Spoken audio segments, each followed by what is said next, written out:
känner att det är dags.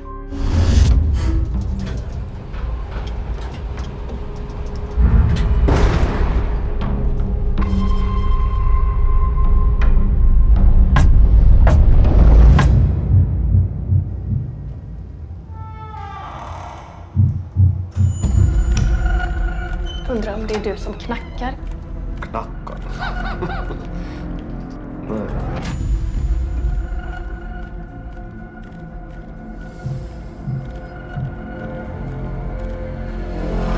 Där inne.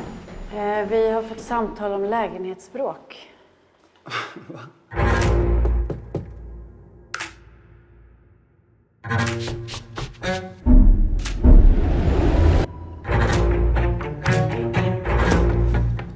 Vad kan jag hjälpa dig med?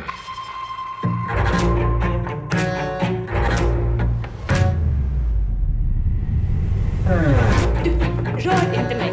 Nej. Jag vill prata med min läkare, Kristoffer. Det arbetar ingen Kristoffer. Hallå?